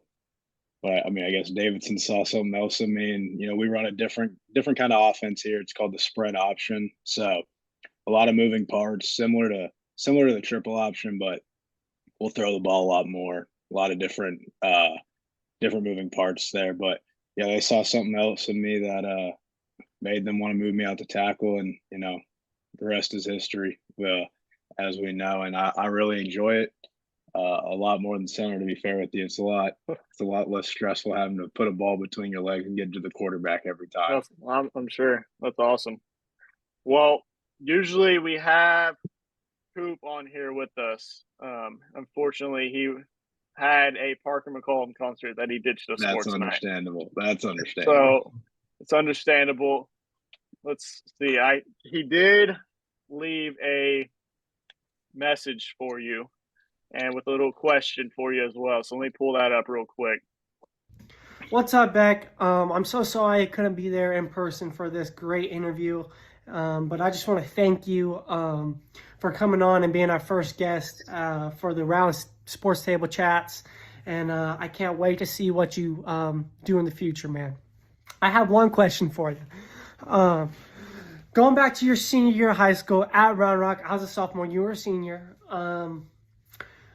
The varsity team fell short of the playoffs, right? After a hard, long offseason, a pretty good team with good talent. Y'all fell short of the playoffs. With that adversity that you felt, how did that get you more prepared for the next level, if at all? Or like, how did that affect your football career? So that's my question that I have for you. I'm sure the guys are going to give some a good interview, and I can't wait to go back and watch it. But that's Coop. He wanted to make sure he got his question in for you. So what do you got to say to that? Yeah, my senior year we definitely had a good group of guys. Really felt like the year where, I mean, the standard at that point was actually my brother played football there my freshman year when they got to the state quarterfinals. And we figured that year with the group of guys we had the ability to hit that mark, if not go further. And to be met with the adversity of not even making playoffs when, we were running the conference, running the district at the time until those last, I want to say, was it 3 or 4 games at the end of the season when we just, roller coaster started going downhill and going downhill quick. It just kind of left a feeling in my stomach, kind of in my brain that, I never want to experience this feeling again. You can be on top of the world at 1 minute and then the next second you're just down at the very bottom. And I just remember sitting on the sideline post Vista Ridge, which was our last game of the season. Last offensive play of the game. I'm just head in hands. How did this happen? Like, how did we get to where we're at? So I could say that, my desire, my love for football is what, really pushed me to go to the next level, keep doing what I've been doing previously. But I'd say that senior year, that the way the season ended, I was that last kick in the butt that I needed to, keep doing good things, keep the ball rolling, and just never feel that feeling again. Which luckily I have not yet. But there you go. That's good. Yeah, kind of piggybacking on that. What was your recruiting journey like in high school? Like, what other schools did you visit or have, contact with? And what was the deciding factor going to Davidson, which is Carolina, and not staying in the state of Texas? So, in terms of schools in Texas, I really didn't get too much attention from those. I guess, they didn't really want the 6'2", 245 kid that played center in high school on their squad. But a couple teams in my current conference offered me, the Dayton Flyers, Valparaiso. I had a preferred walk-on from Stephen F. Austin and one also from Boston College.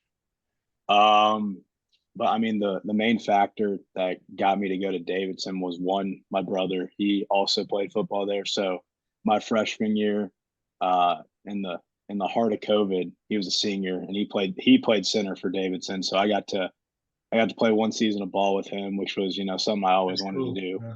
Considering, in high school, you have the freshman squad and you have the varsity squad.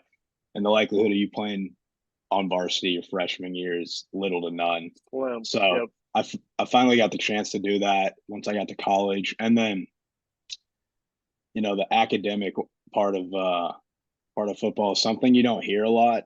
You just hear a lot of people wanting to go play ball, where the school has a winning record, or like they're known all across the nation.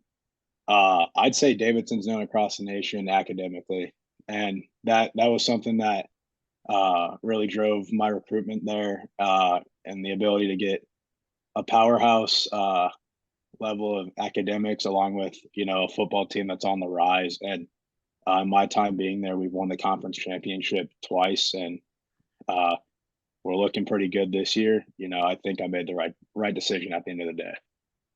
Yeah. Awesome. Speaking of that, what is your degree in, and what is your plans? If it doesn't work out with playing football after college. So my current degree is I'm majoring in political science. It's I could go on and on about it, but I think it's an interesting whole realm of learning and knowledge. But funny enough, the job I have already gotten offered for and signed on has nothing to do with that. I'll be coming back to Round Rock and working for Dell. Okay, nice. That's awesome. So we just talked about degree plan, what's after. I got a good one for you. Kind of some people may enjoy. What's your typical game day routine or superstitions you kind of follow before a game? We know as a lineman you got to have something good for us. I would say it varies, but that's typically, I guess, what we eat before the game. I don't really get to choose that. But my go-to, I'll say, is music. A lot of people are like hip hop, all that. I go. First thing, I'm putting on some Nickelback. I'll throw on some Metallica, some AC/DC, and that'll really start to get me locked in. And then something I was kind of introduced to this year was box breathing. So our first game of the year, we're playing SoCon opponent. We're playing VMI, and we played them a couple years ago, and didn't go too well. But we had the opportunity to play them again this year, and I found myself extremely nervous before the game, which I found odd, which is because it's not normal for me to get nervous before games. I'm usually excited, but I just did some box breathing, which is 4 seconds in, hold it, 4 seconds out, hold it, brought myself back down to earth, and was ready to go. That's awesome. I've started to bring that one to the arsenal, but my go-to is definitely the music, the heavy rock. I really get the Metallica band, but Nickelback, I don't know. Yeah. No, it's only a couple Nickelback songs will get me going. There's some that if they happen to just find their way into the queue, you're like, skip. Yeah. It's well, funny. Looking at y'all season this year, currently y'all having a good year, and it turns out y'all have a pretty big game this weekend. We did some research into the border clash. So kind of just tell us how big of a game that really is for y'all, and kind of what goes into it this weekend. Yeah. I mean, as it turns out, this opponent, Presbyterian College, has they were when I first got into college, they were kind of the bottom of the barrel and kind of just dead on the side of the road, and they've started to crawl their way out year by year. And they've got a pretty good squad this year, so we have this rivalry game, just the clash of the borders. So this will be one that could possibly determine the team that's on top at the end of the year. If not, we still have 3 games after that, but this will definitely be a good one to tune into. They got a pretty good defense, but I think our offense, the way we've been running and throwing the ball, we're pretty tough to defend. So definitely will be a good game to tune in and watch. That's awesome. Well, and speaking of your offense, with y'all having 2 pretty good running backs this year, and kind of you mentioned earlier that spread RPO kind of offense y'all run. What is that like? kind of with those two solid running backs, and how is it playing left tackle in the RPO? It's those two running backs are, they're fantastic ball players. They really do put their bodies on the line every day, every practice, every game. And they, whatever they're asked, they go out and do, whether that's block, run the rock, run for a pass. Playing left tackle, that's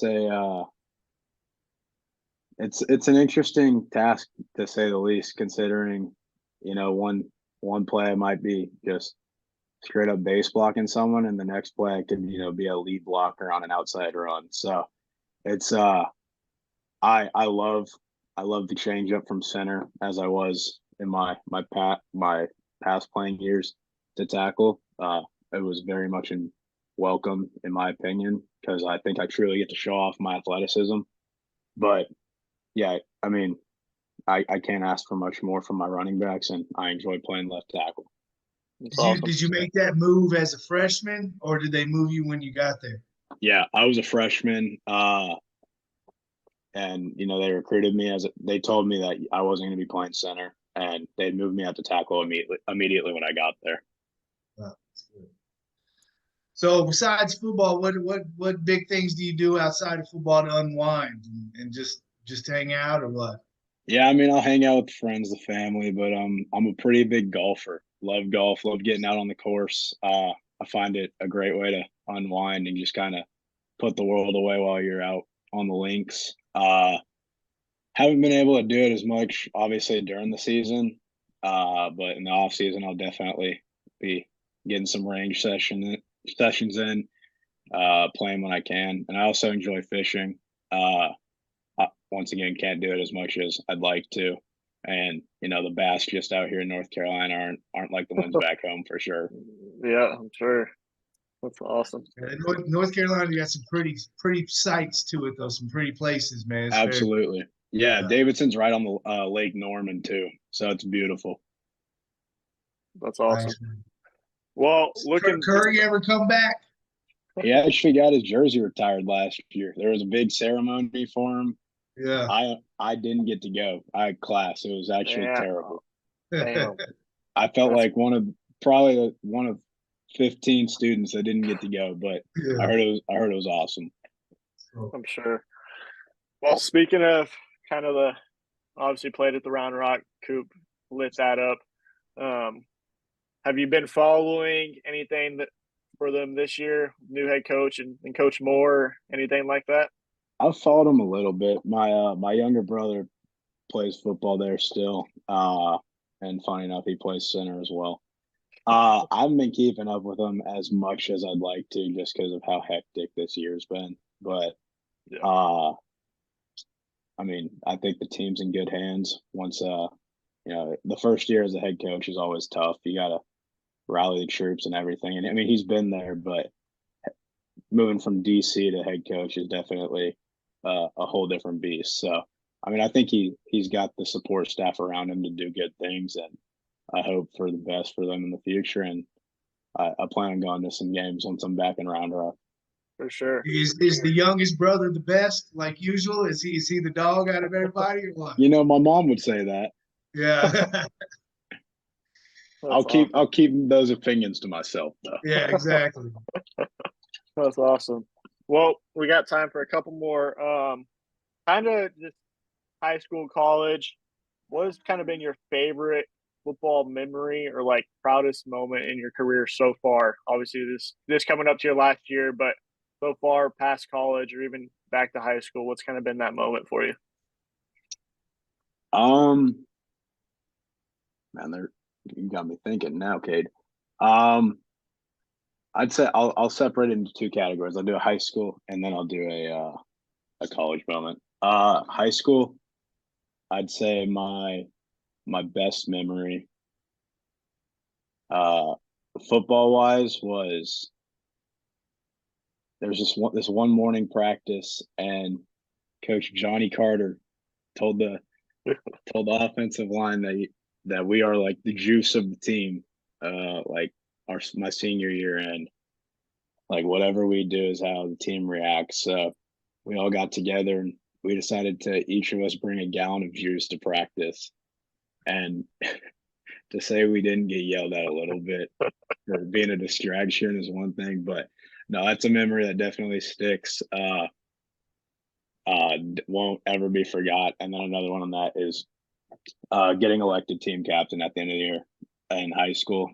It was a very honorable event at our end of year banquet. So that's another good memory. And then college wise, I could say being elected team captain this year was a big one, but I'd definitely say winning that first conference championship next to my brother was the best memory I've had so far.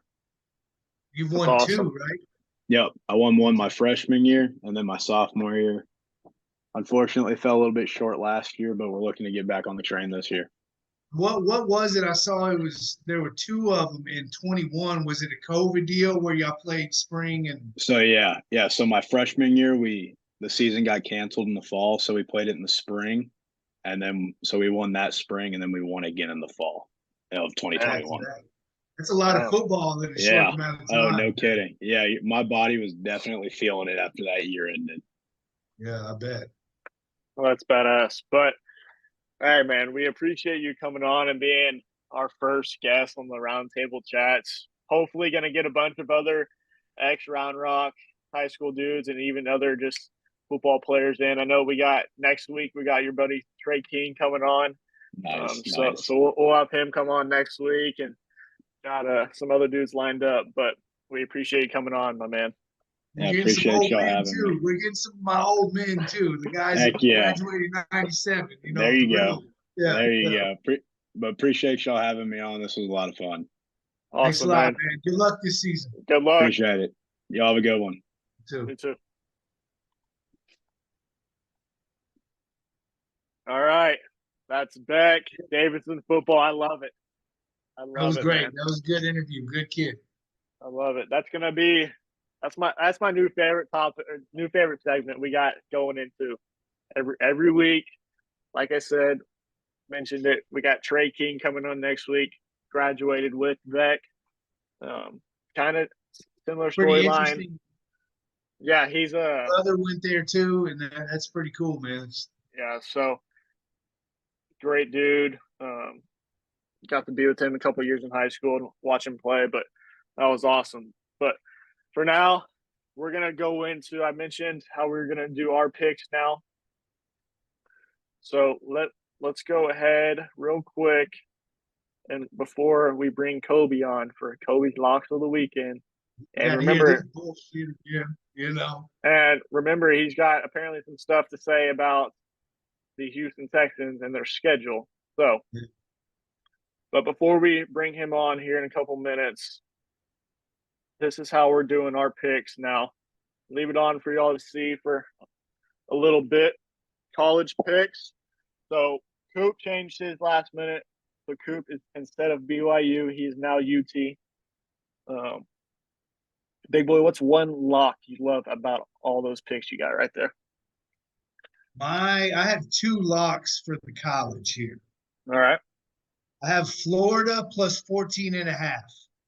I really think that's a game kind of like the OU Texas game they played in Jacksonville. I think the points, that's too many points, and I think Florida's going to come to play. I like Arizona State plus 6, and if you want to get spicy, take the money line. It's plus 185. Damn. And I think they might end up upsetting them. So I think Washington State, I was big on them, early in the year. I think that's a lot of points, and I think they can win outright. Yeah, I'm gonna have to agree with you on that Arizona State one. I would say that's kind of one of my locks. Them in Arizona, like their records don't show it, but a lot of their games this year have been tight against the good Pac-12 teams. So that's why I'm kind of worried about that Oregon State pick, me ranking them top 10. So I'll hopefully they can sneak it out there. My other lock, I love the Horns minus 17.5. Love it. Yeah. That's my other lock. I think I don't know if it's more I think or I hope. I hope it's I know that Mhm. even with Quinn out, defense getting some guys back, they're going to go back to that old kind of defense that was start of season, and I think that 17.5 looking good. But And I those hope you're are right. I hope I'm 100% wrong and we just blow them out of the water, man. yep. And then Coop gave me one of his locks of the weekend, and it was, I believe, let me see. He liked Arizona State, he said, but then he also liked NC State on Clemson. He liked NC State to win outright against Clemson. Okay. So those are our picks right there. Y'all see them for the college. Now, NFL, same sort of action here. We got, let's see.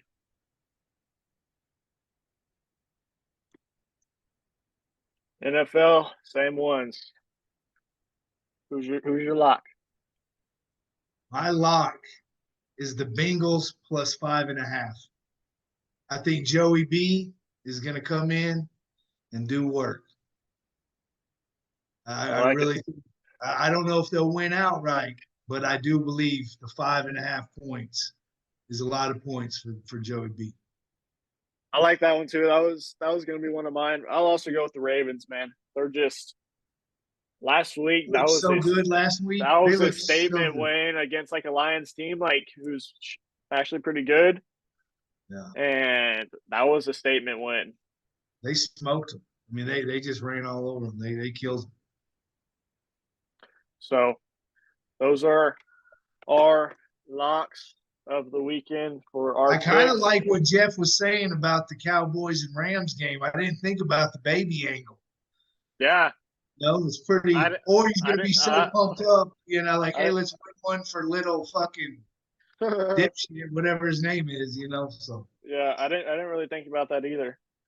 But all right, before we bring Kobe on, you got any Longhorns in the NFL for us? yeah, I do. I got Deontay Foreman. He had a great game. 16 carries, 89 yards, 2 rushing touchdowns, and 3 receptions for 31 yards with a touchdown. So he had 3 touchdowns total. That was good for him to make that comeback type of game, man. I'm proud of him. Charles Minihue, don't like his personal life, but he did good. He had 2 tackles, 2 solo. He had a sack, a tackle for loss, 2 QB hurries, and a pass deflection. And that pass deflection, I was watching it, came at a big time. That was a big play. Another defensive lineman, Malcolm Roach. I love him, man. Always loved him when he was a Longhorn. He had 4 tackles, 3 solo, and a tackle for loss. So I'm glad to see him doing good. Poona Ford had 4 tackles. So defensive line getting some love. And then PJ Locke, he had 3 tackles and he had an interception. So I give it up for him. So my defensive lineman from UT showed out a little this week. Yeah, they did. They balled. Obviously, all that Bijan controversy with the Falcons happened this weekend. Yeah. We'll see kind of what And the happens only there. reason people care about the injury report is for gambling. I mean, there's no that other that in fantasy. I mean, I'll agree. Yeah. I would have loved not to be able to start Bijan in my fantasy lineup this week that I lost by 1 point. So Well, that was too bad. I'm sure BJ's head or Bijan's head hurt more than your fantasy football. Yeah. But speaking of NFL, we'll stay on it until Kobe figures his shit out. How do you feel? He had to go to Walmart to charge up that old cricket card, Yeah, I guess. I know. I told him time, and of course, trying to figure his shit out. So, but with that, I know NFL wise, like we said, a lot going on, and the NFL Bills are playing right now. I did see Josh Allen went to the medical tent. Uh-oh. Are you I don't know if you got that game on. I don't know what happened or I what the can't get update it on is. this TV. I can't get it on this TV. I have to be in the other one because the Amazon deal, you know. Yeah. So halftime, Bills are up 17-10 on the Bucks. Josh Allen, 15 for 19, 179, one touchdown, one interception. So obviously it was kind of a thing this week. Like people kind of dogging on him, saying he's really not that kind of quarterback. But like you guys, what do you think? And he's good. Okay, he's good. Is he that championship quarterback? He hasn't been. You know, I mean, he's played some great games, but I don't know, man. Being quarterback in the league is just so hard. It's so hard to do, and you know, we talk about who the good quarterbacks, or if you want to put them in that elite level. I mean, you got to remember Tom Brady and Peyton Manning just dominated, you know, for so long.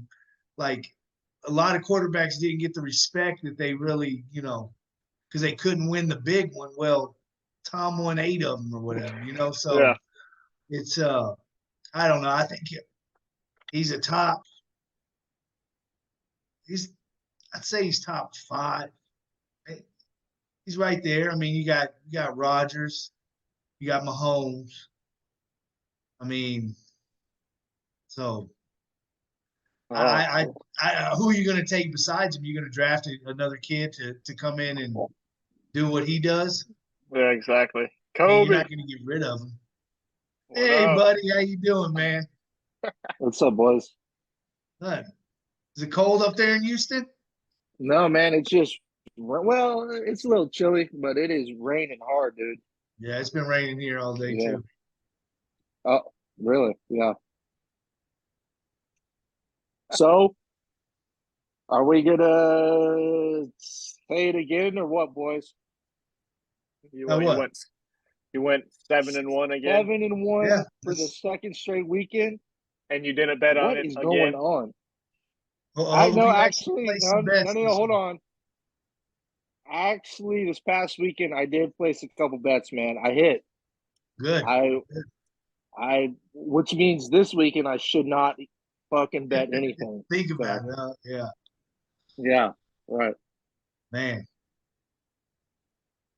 Well, speaking of your bets, and you're on that 2-week high streak. It's time for Kobe's locks of the weekend right here on the Sports Roundtable Trio Edition. What do you got cooking up for the people this week? Look, man, I say it every weekend. If you want to have some money, I would tail every play that I give y'all, and I might even parlay the whole sheet. Because eventually, I'm going to hit them all. So, man, starting off, dude, I like the Vikings a lot here. Green Bay, I don't know, although I will say, man, that line's a little scary because the Vikings are fresh off of a huge win, look really, really good now, man, and they're only 1.5 favorites against a team who a lot of people are kind of counting out because Love is playing bad and just yeah, I don't know, man. I'll still take the Vikings there. It seems like a trap though, but See, ours still is a like the pick. Vikings. Like the Really? ones that we were choosing on, it was a pick 'em. So I was like, I went with the Vikings too. I don't know. I don't think it Damn. should be. I don't think. I No, didn't think hell it should no. be a pick 'em at No. all. But that's what it was. No, man. It should be Green Bay, I don't know, Plus favored by 3. 3.5 or yes, or three, Yeah. yes, right. So I don't know. Second one, man, you know I ride with them every single week. I actually like this line a lot. It's the first time in forever that I can even think that the Texans were favorites. I mean, it's weird, man. And it's at the Panthers. So Yeah, I'll take the Panthers there. Or sorry, the I'll take the Texans. Texans there. Look. Woo, man, I'll take the And Texans in that one, baby. I'll take the Texans there, man. Panthers pass defense is really, really bad, dude. They can't fucking stop anything. A bunch of their DBs are hurt. And I hate to say it, but the Texans have one of the most potent pass offenses in the league right now. So I'll take the Texans there. I think we smoked the Panthers. Third pick, man, I'm taking the Saints, boys. He's got the taking hat the fucking Saints. this week. I'm taking the Saints in this one. This is another line where it was a little weird to me. I think the Colts are good. I just think the Saints are much better than how they've been playing, man. And that 1 point line, I mean, yeah, it'll probably be a close game. I would have put it at Saints -3 maybe, but kind of the same thing as Minnesota's game. I don't really see how the Saints are only one. I mean, I don't know, man. I'm so up and down on the Colts because you watch them 1 week and they look awful, and then you watch them like last week where they dropped like 38 against the freaking Browns. It's like, so I don't know. And that one With though, Minshew, I'm taking the you Saints. know, Yeah, with Minshew, who's playing better than I like him. I like Minshew, man. bro. I've been saying it for like 3 years now because he's been a backup now for about 3 years.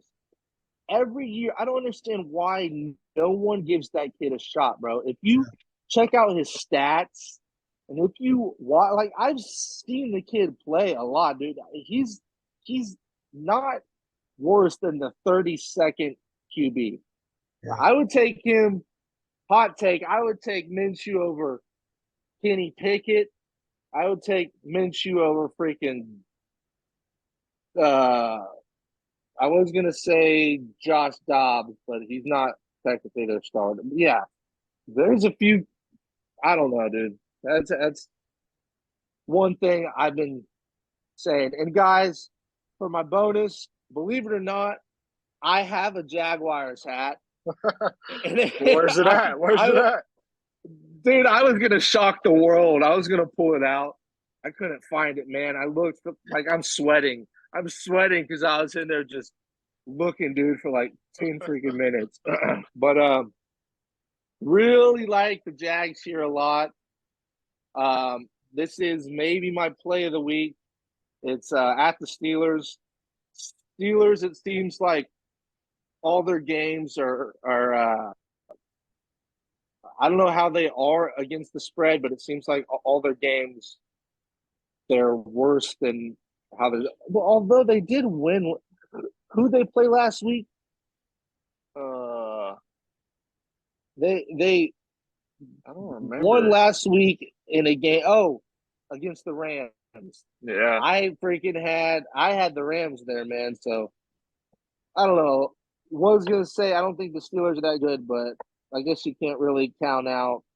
They seem them. like they should. They seem like they shouldn't have one win, but they're what 4-2.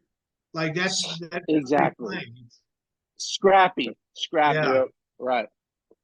Yeah, man. So, but still, Jags 2.5 favorites. Might buy the points there and get 3 on that one, just to be safe. But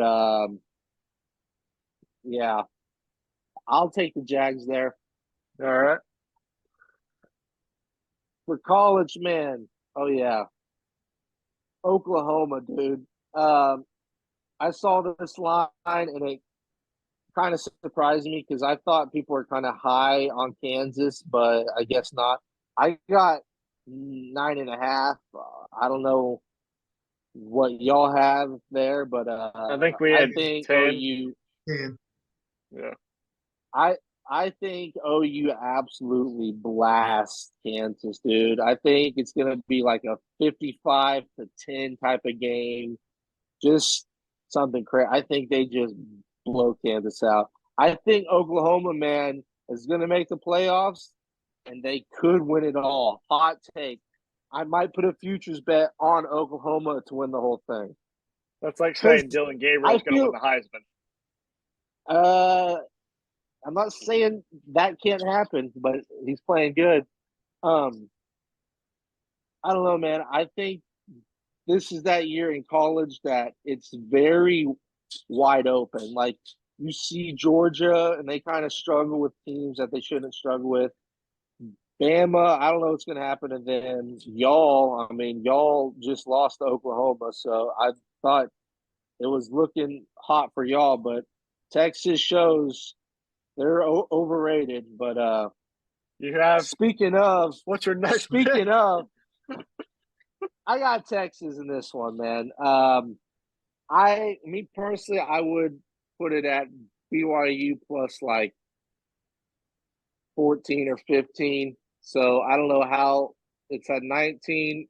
And it seems like every time that I bet against Texas in games like these, they hit. So I'm going to bet on Texas. Minus 19. Is that at home? Yeah, it's at Texas. Yeah, it's at Texas. Yeah. Backup court. Backup QB playing. I know, man, but I think that kid's good. He's big, man, and he can throw. And if they put in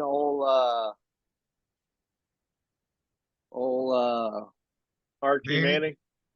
Well, yeah.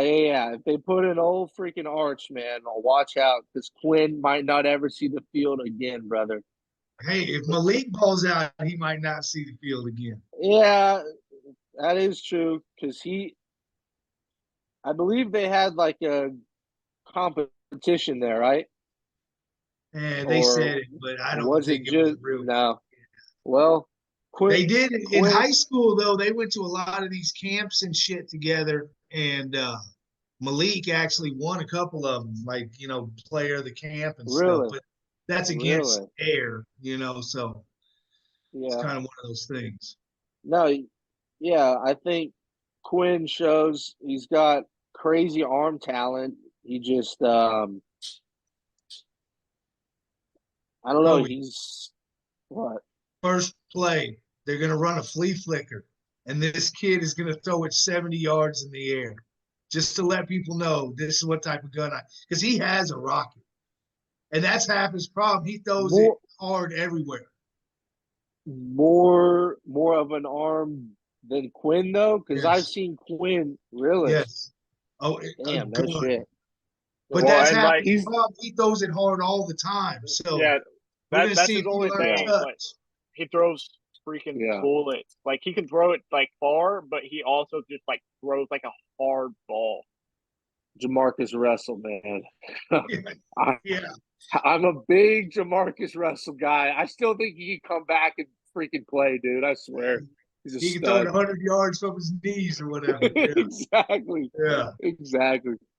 Well, all right. What's the next one you got? I got one more question, actually. So if that happens and say Quinn never plays with y'all again, if you're Quinn, are you just going straight pro and taking your chances, or are you going to transfer and maybe give it one more shot? I think it depends on the draft grade. Man, I feel like his stock is I feel like he's projected to be like the top 3 QB, huh? Some people have him lower than that, though. Yeah, like, a lot of them have him like back in the first round, but it's a stack, like still back in the first round, but it's a stack quarterback class. So I just see Quinn as, if you can put him in a good system and let him really show off it, because he does have a crazy arm. He just hasn't really played up to where he should play. I think he needs to sit for a year if he goes pro, like a year or two. Yeah. No, for sure. For sure, man. I don't know, though. I got y'all there. Man, I liked Arizona a lot. +3 at home, playing against number 11 State. Man, I'll take Arizona, who I think Arizona was like 3-4. So it's just a little strange to me that they're only +3. In that that could also mean that they get blown out by a shit ton of points. But I'll take Zona there to cover and maybe even win outright. For my last pick, man, I got South Carolina. This is at Texas A&M, which, it'll be loud and all that strange. They do strange shit over there, dude. They do some weird shit. I don't even. I always get invited. Yeah, what the fuck are they doing there, man? I'll take South Carolina there. I don't think Texas A&M is that good, man. I've been saying it for 3 years.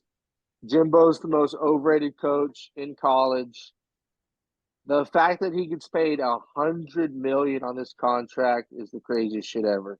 Because I would have hired Flynn a lot of other. I don't know. It's just not good what's going on there. I don't think Texas A&M is good. When? A couple years ago, what was it? Last year, the year before? Holy! They still owe him 70. If they fire him, it's 70. Yeah. And I think next year it's 55. Well, he coaches next year. Really, that turns into like one. Me and Big Boy were talking about earlier. That turns into like 150 because then you got to go buy out some other head coach, and then you got to hire him and all his staff to a deal. So, wow. Well, if there's a Good school, for him. Oh hell, shit! I would take that money and I would say, all right, fuck college football. Hire me. I'm done. Screw it. Yeah. Yeah, man. I'll take South Carolina there. I think they're a scrappy team, or they have potential to be a scrappy team. I like that QB a lot still. He's a little prick, but I think they show up at Texas A&M.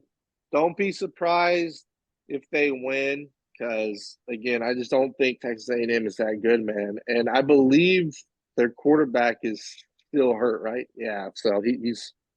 I don't know. We got him at 14, and I took South Carolina. They have 14. Wow. Yep. Which that was probably 2 days ago. Yesterday. It makes you wonder if y'all got y'all's. Well, I think I got my lines today actually. So that means, that kind of scares me, man. I don't know. I might flip my pick right now, boys. No. Well, we only have a couple minutes left, so Kobe, we appreciate you coming on. We're gonna see how your Texans do this week. If they get that dub, we can block off a time for you to go ahead and brag about those Texans and what that future looks like. So, hey, I just got one more thing to say. Just think, if the Texans win on Sunday, we are going to be 4-3. Who would have thought? I'm just saying. No, you're right. Nobody. I'm just saying. Nobody. And we got a quarterback. So, we ready. All right, boys. All right, man. We appreciate it. See y'all later. All right. That's Kobe. When Kobe's locks of the weekend, and always a little bit extra right there. Hey, man, he's 14-2 the last 2 weeks. It's pretty good. It is. But unfortunately, that's all the time we have for today's episode of the Sports Roundtable Trio Edition. Hey, we hope y'all enjoyed it. Kind of enjoyed the new segment with Beck and all the future football guys we're going to be bringing on. I enjoyed it. It went by fast. I mean, This is probably going to be one of our longer episodes yet, but I think it was a great one. Plenty of picks, plenty of talk about UT, college football, NFL, little MLB in there. I enjoyed it. It was a good one. Like, subscribe, share, tell your friends, tell your mama, tell your sister, tell everybody. Let's get some more views on this thing. We appreciate everybody following and watching, and we really do appreciate it. And remember, we're trying to get better for y'all. Oh yeah, And remember, it's not about the score, but it's about how much money you got on the game. And we appreciate y'all tuning in for the shit show we call the podcast. Hey, and also we love all the hate comments, by the way. We had Keep one of them those coming, last buddy. week.